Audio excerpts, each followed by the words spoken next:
성도 여러분, 오늘 새로운 예배를 드리고 있지 않습니까? 기타 반주에 맞춰서 찬양하는 신선한 예배 같아서 수고한 집사님께 감사드립니다. 여러분은 신앙생활을 어떻게 하십니까? 머리로 하십니까? 가슴으로 합니까? 아니면 손과 발로 하십니까? 사도 바울은 본문에서 머리와 가슴에 머무는 신앙이 아니라 행동하는 신앙에 대해서 말씀하고 있습니다. 온전한 신앙이란 지식에 머무는 신앙이 아닙니다. 성경의 많은 지식의 깨달음과 많은 지식을 알고 있는 게 능사가 아닙니다. 말씀에 대한 깨달음과 그 말씀대로 사는, 행동하는 신앙이 온전한 신앙입니다. 예수님께서 말씀하신 대로 입술로 주여 주여 하는 자가 천국에 들어갈 것이 아니고 내 아버지 뜻대로 행하는 자라야 들어가는 겁니다. 제가 몇 년 전에 머리, 가슴, 손, 그 신앙에 대해서 말씀드린 적이 있습니다. 머리, 가슴, 손이란 이 미국의 한 신학대학 교수요 목사님이 쓴 책 제목이기도 합니다. 머리, 가슴, 손이란 지성과 열정 그리고 행동을 말하는 신앙입니다. 이 교수는 머리와 가슴 그리고 손이 신앙생활에 있어서 아주 중요한 역할을 하고 있다. 그렇게 분석합니다. 인간의 지성인 머리, 열정을 의미하는 가슴, 그리고 행동을 의미하는 손, 이 세 가지 중에 어느 하나라도 빠지거나 제 역할을 다하지 못하게 되면 건강한 신앙에 이룰 수 없다는 겁니다. 온전한 믿음이란 지성과 열정 그리고 행동이 제 역할을 바르게 할 때 드러나게 됩니다. 우리 믿음도 그렇지 않습니까? 우리 믿음도 깊이 들여다보면 이 세 가지 종류의 신앙으로 나눌 수 있습니다. 머리형 신앙이 있고 가슴형 신앙이 있고 그리고 손과 발의 신앙형이 있습니다. 첫째, 머리형 신앙은 어떤 신앙이겠습니까? 머리형은 성경의 지식만을 강조합니다. 말씀의 지식이 충만해야 좋은 신앙이라고 자부합니다. 그리고 말씀을 배우고 깨닫는 것을 기쁨으로 여기고 거기에 올인합니다. 성경 공부는 다 쫓아다닙니다. 잘못된 건 아닙니다. 그러나 이 머리형의 신앙의 약점은 무엇인가? 아는 것은 많은데 행함이 없다는 거예요. 여러분, 성경 말씀을 알고 행하지 않으면 비판하기 쉽습니다. 남을 지적질 잘합니다. 자기를 보지 못합니다. 신앙이란 지식의 문제는 아닙니다. 둘째, 가슴형 신앙도 있습니다. 가슴형 신앙은 체험과 열정을 아주 중요하게 여깁니다. 때로 감정에 치우치기도 합니다. 예배를 드려도 기도를 해도 가슴이 뜨거워야 한다는 거예요. 그래서 어떤 영적 느낌이 없으면 내가 신앙생활이 잘못된 건가? 내가 하나님 은혜에 이르지 못한 건가? 스스로 혼동하기도 합니다. 이 가슴형 신앙의 사람들은 머리형의 신앙의 사람들을 비판합니다. 아는 게 많은데 행함이 없다는 거죠. 가슴이 뜨거워야 되는데 열정이 없다는 겁니다. 이 가슴형 신앙은요, 말씀의 뿌리가 약합니다. 그래서 시험이 들거나 고난을 당하거나 유혹을 받을 때 특별히 이단의 유혹에 쉽게 넘어갑니다. 말씀의 분별력이 없기 때문에 그렇습니다. 세 번째, 손과 발의형 신앙은 행동하는 신앙입니다. 아무리 성경 지식이 뛰어나고 가슴이 뜨거우면 뭐하느냐? 거룩한 삶이 없는데, 주님이 뜻대로 살지 못하면 신앙이 의미가 없다, 그렇게 주장합니다. 사랑도 헌신도 용서도 알고 있으면 뭐하느냐? 행함이 없는데, 그렇게 말합니다. 오늘 저희가 교독문 48번을 같이 교독했는데, 거기 보면 고린도전서 13장 사랑에 대한 부분이 나오죠. 내가 예언하는 등이 있어 모든 비밀과 모든 지식을 알고 또 산을 옮길 만한 모든 믿음이 있을지라도 사랑이 없으면 아무것도 아니요. 그래서 손과 발의 신앙은 행함을 강조하고 열매가 있어야 되고 헌신이 있어야 된다고 말합니다. 여러분, 이 중에서 어떤 신앙 유형이 가장 바람직합니까? 1번, 2번, 3번. 다시 할까요? 1번 머리형, 2번 가슴형, 3번은 손과 발의형. 1번, 2번, 3번 어떤 것이 가장 바람직합니까? 저 질문에 걸려든 사람이 많아요. 답은 1, 2, 3번이에요. 세 개 다 있어야 됩니다. 이제 머리가 조금 딸린 사람은요, 질문이 넘어갑니다. 그 중에서 뭐 그러면 속아요. 1번인가? 2번인가? 3번인가? 예.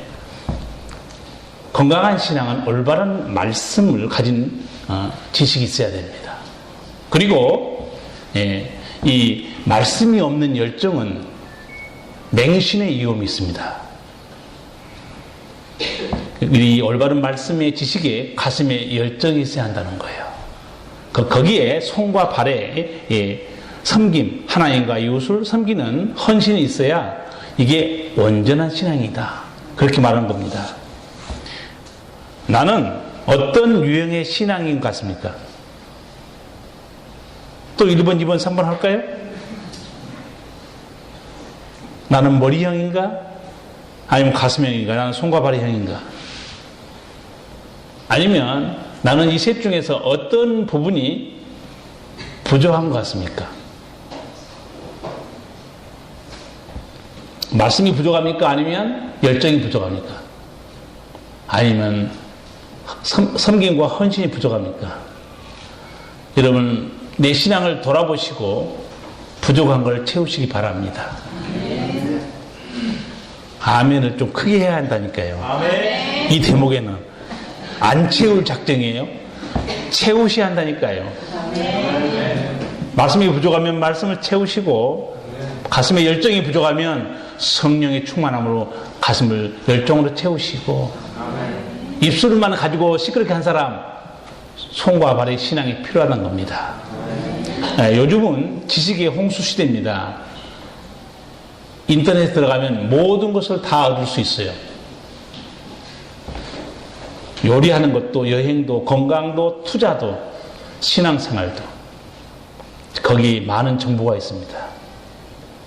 제가 아는 어떤 중년 부인은 요리하는 걸 열심히 노트에 적는데 음식을 안 만들어요. 참 황당한 거예요. 그걸 왜 적는 거예요? 언젠가는 만드신다? 또 그걸 좀 봐요. 열심히 TV에 하면. 저거 만들어야지. 음식이 나와야지. 안 나오잖아요. 신앙생활도 마찬가지입니다. 말씀을 몰라서 주님의 뜻대로 살지 못합니까? 아니면 말씀의 지식이 부족해서 예수님을 닮지 못합니까? 정답을 몰라서 실패하는 건 아닙니다. 내려놓지 못해서 실패하는 거예요. 내 감정, 내 욕망을 비우지 못해서 실패하는 거 아니겠습니까? 성도들은 성경 말씀이 내 삶의 빛이요, 내 길의 등불이다, 다 알고 있습니다. 말씀을 따라가는 길이 구원의 길이요, 정말 후회 없는 행복한 삶인 걸 알고 있습니다. 근데 문제는 삶의 현장에서 뭐가 내 기준이냐, 그게 문제예요. 삶의 현장에 들어갔습니다. 기준이 달라집니다. 이기심이에요. 자존심입니다. 내 감정과 내 욕망이에요. 머리로는 승리하는 삶을 알고 있지만 삶의 현장에 들어가면 내 감정과 욕망이 나를 끌고 다닙니다. 바른 신앙의 답은 알고 있지만 행하지 않고 있어요. 이게 머리 신앙의 약점이지 않겠습니까? 사도 바울은 본문에서 신앙생활을 운동 경기에 빗대어서 말합니다. 운동장에서 다름질하는 자들 열심히 뛰는데 금메달 딴 사람은 한 명이다. 그렇게 말하지 않습니까? 25절 말씀은 운동선수가 승리의 올개관을 쓰기 위해서 어떻게 준비해야 할 것인가를 말씀하고 있습니다. 같이 한번 읽겠습니다. 이기기를 다투는 자마다 모든 일에 절제하나니 저희는 썩을 면류관을 얻고자 하되 우리는 썩지 아니할 것을 얻고자 하노라. 아멘. 이기기를 다투는 자마다 모든 일에 절제한다. 네, 운동선수가 절제해야 될 게 뭐죠? 음식입니다. 그렇죠? 몸 관리죠. 수면이고 또 오락입니다. 먹고 싶은 거 다 먹고 자고 싶은 대로 다 자고 놀고 싶은 대로 다 놀면서 승리할 수 없습니다. 체력 관리에 실패한 자가 승리할 수 있겠습니까? 사도 바울은 이 세상의 이 싸움, 경기, 이 영광스러운 이 세상의 면류관을 어떻게 표현합니까? 저희는 썩을 면류관을 얻고자 하되, 세상에서 추구하는 최고의 자리, 그게 사도 바울은 어떻게 표현하는가? 썩을 면류관이라고 말합니다. 사도 바울도 고대 운동 경기를 많이 봤을 거예요. 그래서 올개관 쓴 것도 봤을 거고, 우리나라 마라톤 선수도 일제시대에 올개관을 쓴 그 선수가 있었죠. 네. 근데 사도 바울이 세상에서 주는 이 승리의 올개관은 나뭇잎으로 만들어서 곧 시들어 버린다는 거예요. 세상의 영광도 다 세월에 가면 묻혀버린다는 겁니다. 재물이나 권력이나 어떤 영광도 나중에는 다 사라져 버린다는 거예요. 그리고 금메달을 땄던 그 강인한 육체, 나이 들면 어떻게 되죠? 나이를 아직 안 들어봤나요? 솔로몬이 육체의 쇠약함과 그 육체가 어떻게 끝나는 것을 좀 슬픈 얘기로 시적으로 전도서 12장씩 이렇게 표현합니다. 창들로 내어다보는 자가 어두워질 것이며 길거리 문들이 닫혀질 것이며 맷돌 소리가 적어질 것이며 새의 소리를 인하여 일어날 것이며 그런 자들은 높은 곳을 두려워할 것이며 길에서는 놀랄 것이며 살구나무가 꽃이 필 것이며 메뚜기도 짐이 될 것이며 원역이 그치리니 이는 사람이 자기 영원한 집으로 돌아가고 조문자들이 거리를 왕래하게 됨이라. 아멘. 창들로 내어다보는 자가 어두워진다. 무슨 표현입니까? 사람의 창이 뭐죠? 눈이요. 눈이 점점 시력이 떨어진다는 거예요. 여러분도 안경 다 끼고 계시죠?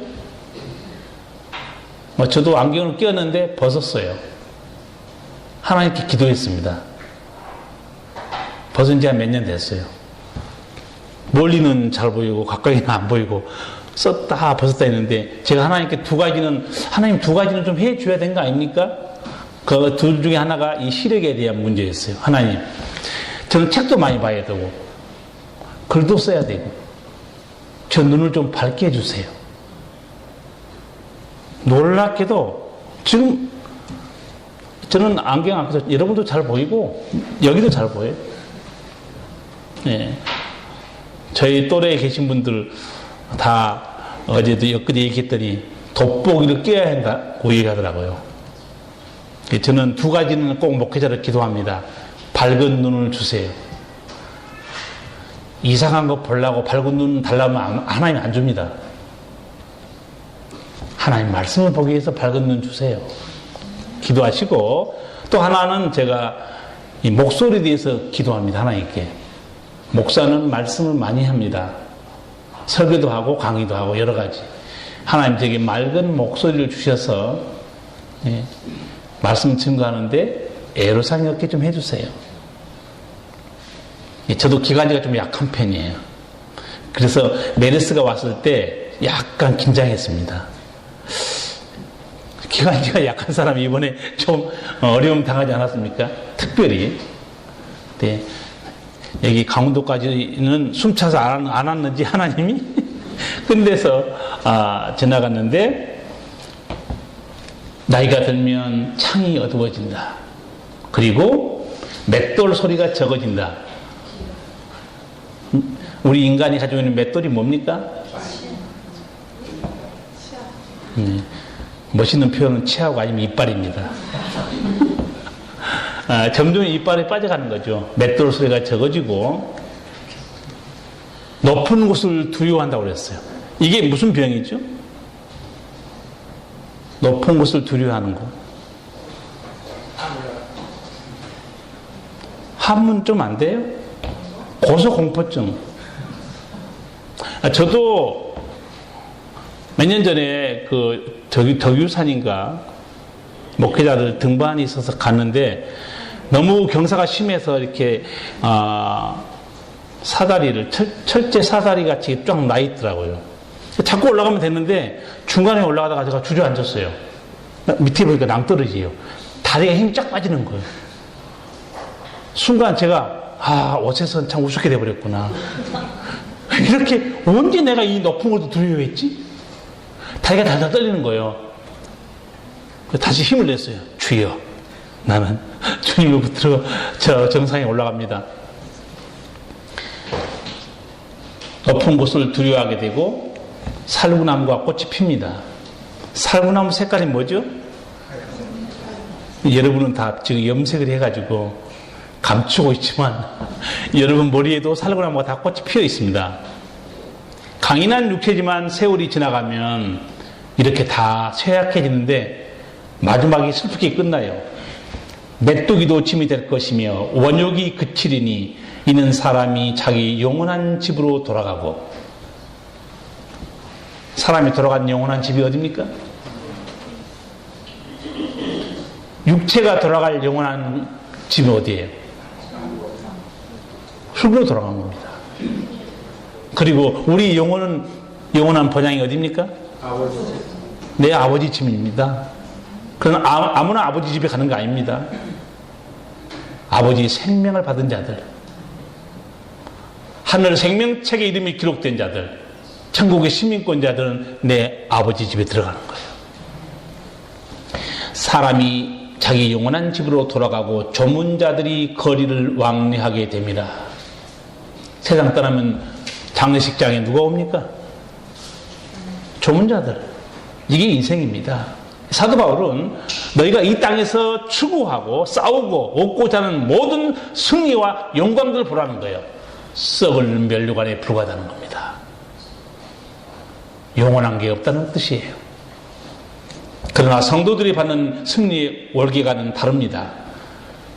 25절 하반절에서 어떻게 말합니까? 저희는 썩을 면류관을 얻고자 하되 우리는 썩지 아니할 것을 얻고자 하노라. 왜 성도가 받는 것은 썩지 아니할 면류관이죠? 그런 영원한 하늘에서 받기 때문에 그렇습니다. 하늘에서 받는 것은 영원하기 때문에 그렇습니다. 우리 썩을 몸도 아버지 나라에서는 썩지 아니할 영원한 영광의 부활의 몸으로 다시 받습니다. 오늘 사도 바울이 말한 본문을 보면요, 이 땅의 삶이 다 같은 삶이 아니라는 걸 보여줍니다. 썩을 멸류관을 추구하는 삶도 있고 영원한 멸류관을 추구하는 삶도 있다는 거예요.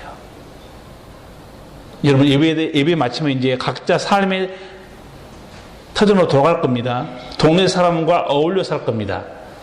그러나 하나님이 볼 때는 내 아버지 집에 돌아갈 영생이 있는 사람이 있고, 죄와 사망에 매여 있고 흑암의 권세에 붙들려 사는 불쌍한 삶도 있어요. 예수님께서는 하늘의 보화를 쌓으라고 말합니다. 왜? 썩을 것 추구하지 말라는 거예요. 이 땅의 보화를 너가 쌓게 되면 녹이 슬고 도둑이 훔쳐간다. 그러나 하늘에 쌓은 보화는 영원하다. 우리 성도들을 하늘의 보화를 쌓는 사람들이 많아져 가고 있는 거 보니까 제가 마음이 좀 기쁩니다. 하늘의 보화를 쌓는 게 뭡니까? 선교, 구제, 장학, 어려운 사람을 돌아보는 거, 다 하늘의 보화를 쌓는 거예요.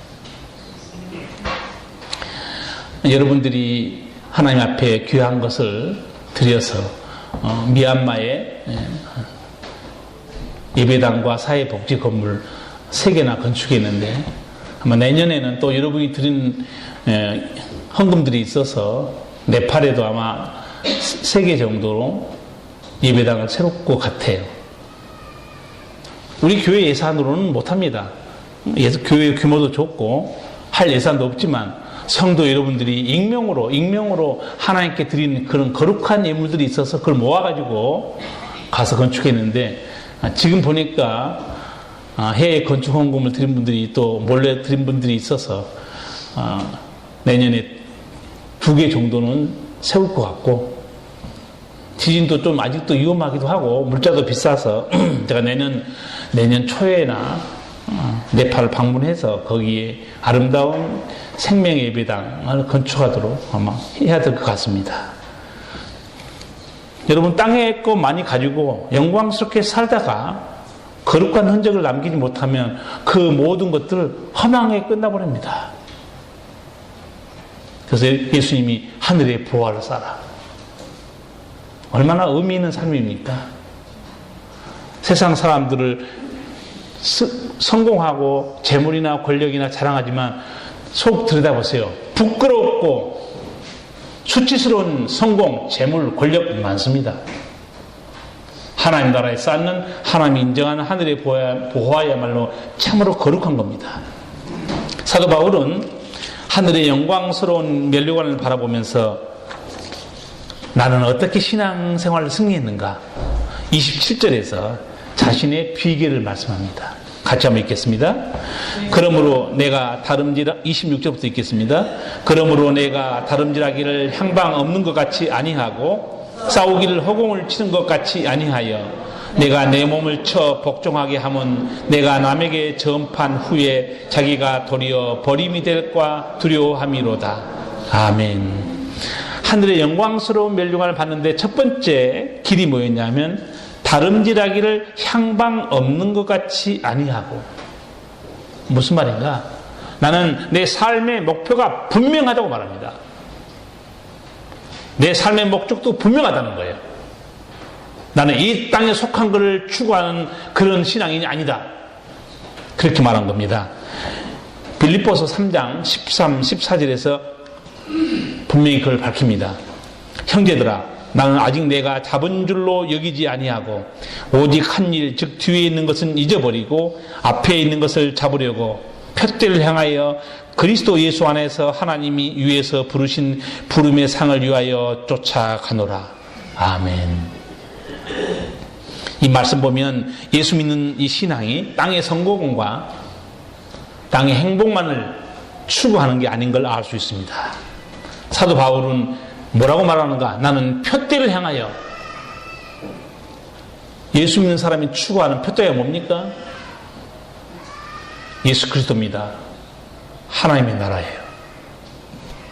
나는 표대이신 예수님을 바라보고 이 신앙의 삶을 달려가고 있다는 거죠. 다른 것에 내 시선을 뺏기지 않고 예수님께 내 눈을 고정하고 있다 이렇게 말합니다. 그리고 내게 맡기신 하나님의 뜻을 이루며 하늘의 상을 위하여 난 쫓아간다.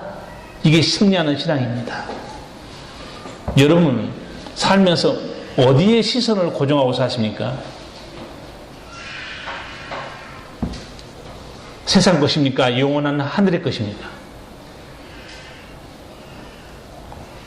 아무데도 안 쳐다보고 사십니까? 바울은 표대를 향하여 예수님을 바라보고 나간다는 거죠. 또 하나, 위에서 부르신 부름의 상을 위하여 나는 쫓아간다. 나는 이 땅에 면류관도 아니고 이 땅에 인정받는 것도 아니고 나는 영원하신 하나님께서 내게 그날에 내게 주실 영광스러운 승리의 면류관을 향해 나는 나갑니다. 우리가 말씀하고 있어요. 두 번째는 이렇게 말합니다. 싸우기를 허공을 치는 것 같이 아니하여. 여러분 허공을 친다는 게 뭔 말입니까? 제대로 뭐와 싸우는지 모르는 사람이에요. 저 어젯밤에 우리나라 국가대표 축구한다고 그래서 보니까 우리나라 여자 축구하고 중국하고 하고 있더라고요. 그래서 응원했습니다. 태국 남자들 힘내라. 1대0으로 이겼어요. 세계 최강이 북한하고 일본, 중국입니다. 근데 우리 여자 축구가 이겼어요. 근데 여러분 축구할 때 보면서 열받은 게 뭡니까? 헛발질하는 거. 축구할 때 헛발질하는 거 정말 보는 사람이 짜증나요. 동네 축구냐? 막 소리 지르고 그러잖아요. 보다가. 그런데 공격수가 헛발질하는 것도 이해가 돼요. 수비수 한 번 헛발질하면 어떻게 됩니까? 골 먹습니다. 거기다 잘못된 헛발질하면 자살골 하면 아예 끝나는 거예요.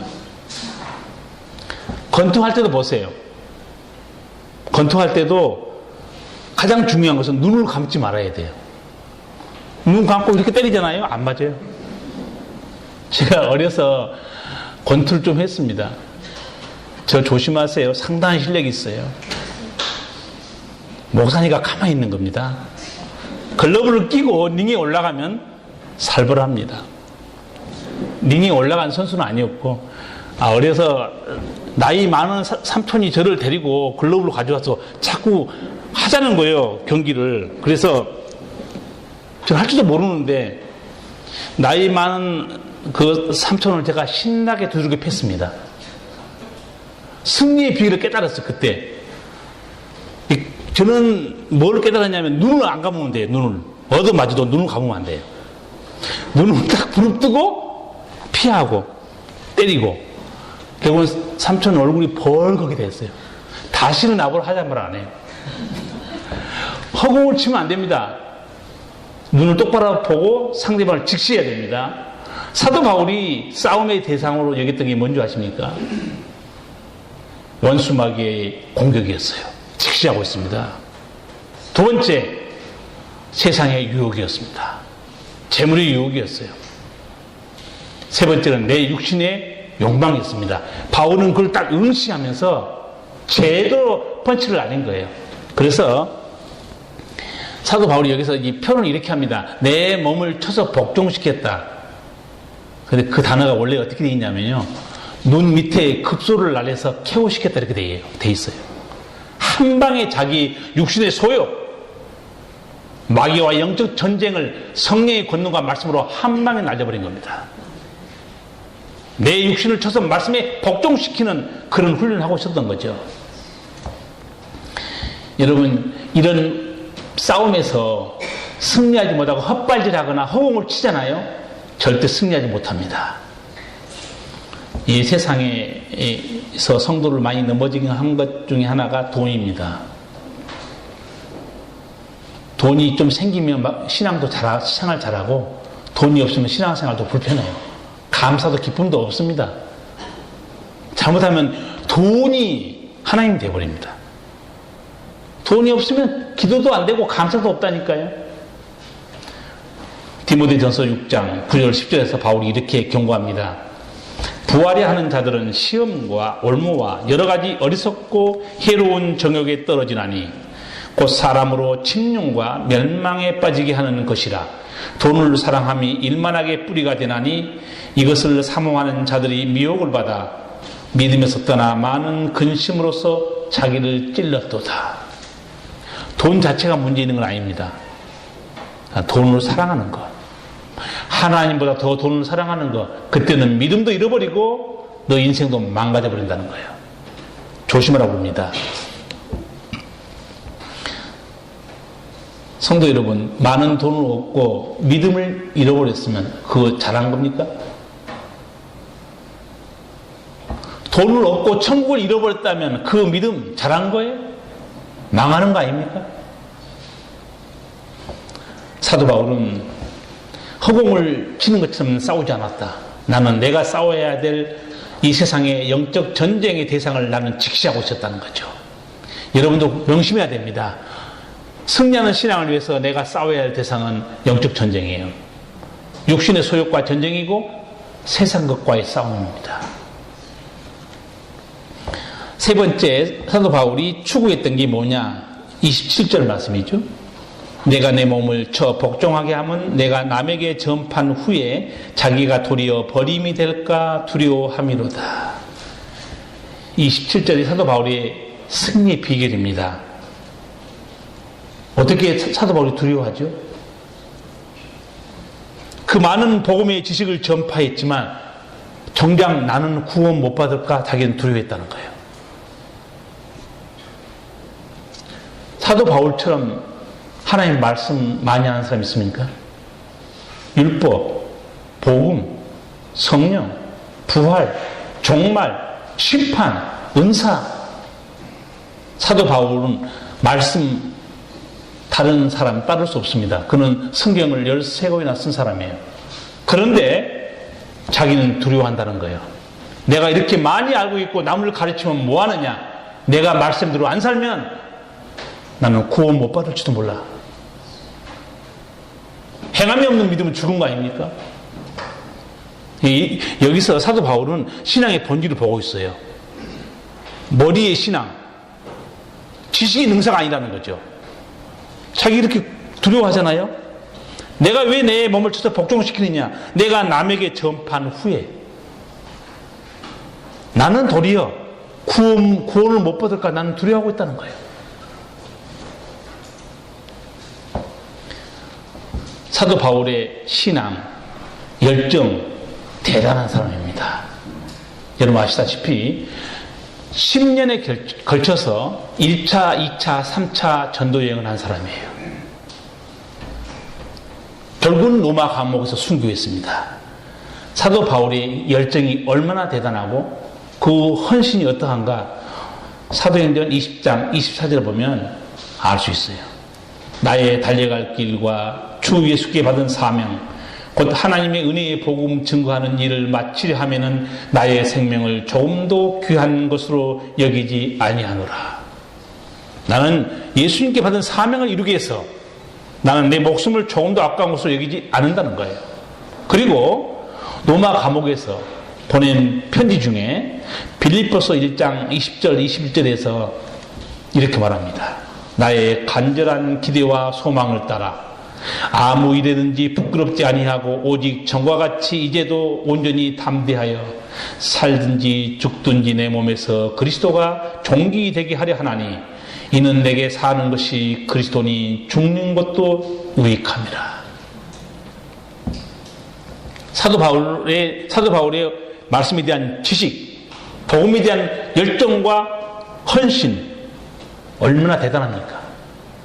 그런데도 자신은 어떻게 말하죠? 내가 남에게 전파한 후에 나는 버림받을까 두려워하고 있다는 거예요. 머리의 신앙, 가슴의 신앙이 능사가 아니라는 거예요. 행동하는 신앙이 아니면 내가 하나님께 버림받을까 나는 두려워하고 있다. 그래서 사도 바울은 말합니다. 내가 내 몸을 쳐서 복종시켰다는 거예요. 하나님의 뜻을 거스리는 내 육체의 생각과 육체의 감정들을 나는 쳐서 복종시켰다는 거죠. 여러분 어떻습니까? 여러분 신앙생활 어떻게 하십니까? 거룩한 의지로 하십니까? 아니면 기분파로 하십니까? 그거 상당히 어렵습니다. 내가 내 감정과 상관없이 살다 보면 시험에 당할 일도 있고 열받을 일도 있고 다양한 힘든 일도 있습니다. 그러나 진리의 길을 가기 위해서 내 거룩한 의지로 나를 쳐서 복종시켜서 하나님께 나간 사람도 있고, 나 오늘 교회 가기 싫어. 나 오늘 교회가 안 땡겨. 교회가 놀이동산입니까? 땡기면 가고 안 땡기면 안 가고. 그런데 놀랍게도 신앙생활을 그렇게 한 사람이 많다는 거예요. 내 마음이 힘들고 어렵고 나를 힘들게 하잖아요? 기도 안 합니다. 그리고 예배당도 안 나가요. 목사에게는 또 멋있게 포장합니다. 피치 못할 사정이 있어서. 피치 못할 사정이 뭡니까? 교회에 못 나올 피치 못할 사정 한 가지 확실한 게 있습니다. 그거는 제가 100% 인정합니다. 그게 그 경우는 저는 받아들여요. 목사님, 피치 못할 사정 때문에 교회 못 나왔습니다. 제가 100% 인정한 것은 다 하나 있어요. 그게 뭔지 아세요? 축사망이에요. 세상 떠나는데 어떻게 나오겠습니까? 그 경우를 제외하고 무슨 피치 못할 게 어디 있어요? 내 즐거움을 향해 쫓아가는 거고 내 감정 따라 움직이는 거죠. 그렇지 않습니까? 사도 바울은 나는 내 자신을 쳐서 복종시킨다는 거예요. 오늘 말씀을 들었으니까 여러분에게 거룩한 부담을 드리겠습니다. 여러분도 급소를 한번 날리십시오. 야, 나 전 같으면 교회 안 나가. 그런데 고린도전서 9장 27절을 봤으니까 이제 간다. 그러면 그 사람 급소 한번 날린 사람이에요. 예전 같으면 나 이러면 나 교회 안 가. 마음에 안 들어서. 마음에 안 들어도 자기가 거룩한 의지로 자기를 쳐서 복종시켜야 됩니다. 그래서 엄밀히 말하면 신앙생활은 감정을 따라 하는 건 아니고 거룩한 의지를 따라가는 겁니다. 거룩한 의지를 따라가지 않고 자기 감정과 생각에 따라 움직이면 그게 신앙입니까? 신앙은 거룩한 결단입니다. 하나님만 따라가기로 결심한 거예요. 이렇게 믿음 생활, 자기를 복종시키는 사도 바울이 죽음을 앞에 두고 우리에게 정말 부러운 신앙 고백을 들려줍니다. 로마 감옥에서 쓴 마지막 편지 디모데 후서 4장 7절 8절을 보면 이렇게 고백합니다. 내가 선한 싸움을 싸우고 달려갈 길을 마치고 믿음을 지켰으니 이제 후로는 나를 위하여 의의 면류관이 예비되었으므로 주 곧 의로우신 재판장이 그날에 내게 주실 것이니 내게만 아니라 주의 나타나심을 사모하는 모든 자에게니라. 아멘.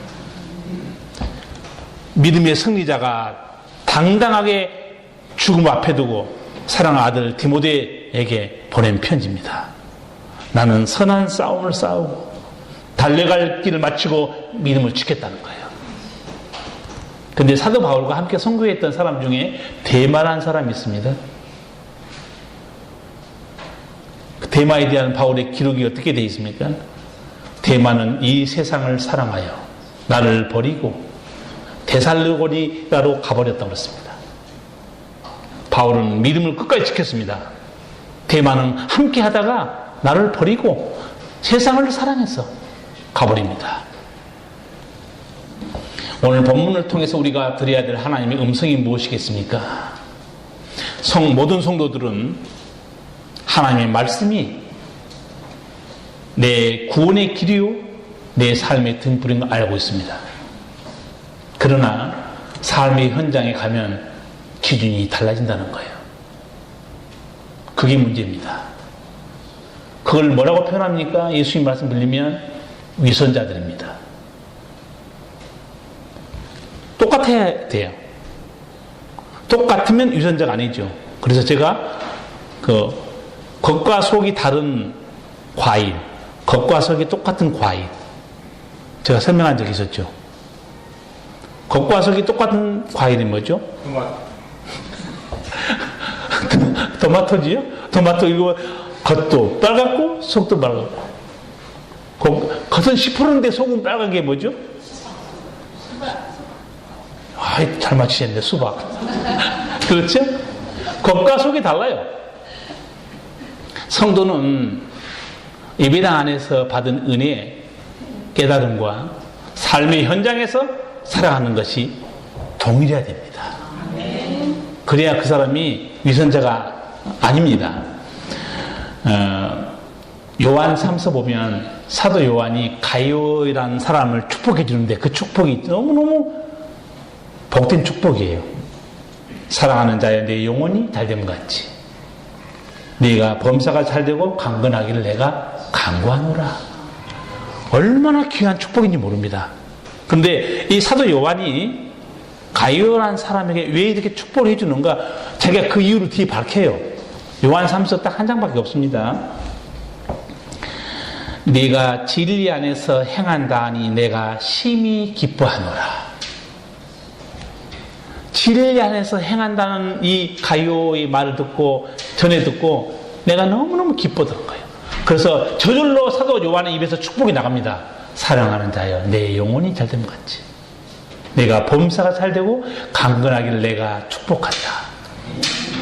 여러분, 오늘 우리가 고민해야 될 게 이 행동하는 신앙 아닙니까? 이 가이오의 신앙이에요. 진리 안에서 행한다는 건 뭡니까? 말씀을 배운 대로 순종하는 겁니다. 말씀을 배운 대로 실천하고 살아가는 거예요. 이렇게 말씀대로 여러분이 살아갈 때 여러분이 그리스도의 향기가 될 수 있습니다. 그리고 그리스도의 편지가 될 수 있는 거예요. 그리고 여러분이 빛과 소금으로 세상에 거룩한 영향을 미칠 수가 있습니다. 오늘 말씀 들은 여러분, 지성과 열정 또 행동하는 신앙으로 살아갈 때 이 세상에 하나님의 영광을 드러내고 하나님도 여러분의 삶을 보고 크게 기뻐하실 줄 믿습니다. 아멘. 기도하시겠습니다. 거룩하신 우리 아버지 은혜를 감사합니다. 오늘도 주께서 우리로 생명의 복음, 승리하는 신앙에 대해서 듣게 하심을 참으로 감사합니다. 전에는 육신의 소욕과 욕망을 따라 살았으나 이제는 내 자신을 쳐서 복종시킴으로 머리에는 하나님의 말씀이 있고 가슴에는 성령을 통한 뜨거운 열정과 함께 내 손과 발은 거룩한 산 제물이 되어 하나님을 기쁘시게 하고 이 부패하고 어두운 세상을 살리며 치유하는 거룩한 성도를 되게 하여 주시옵소서. 예수님 이름으로 기도하옵나이다. 아멘.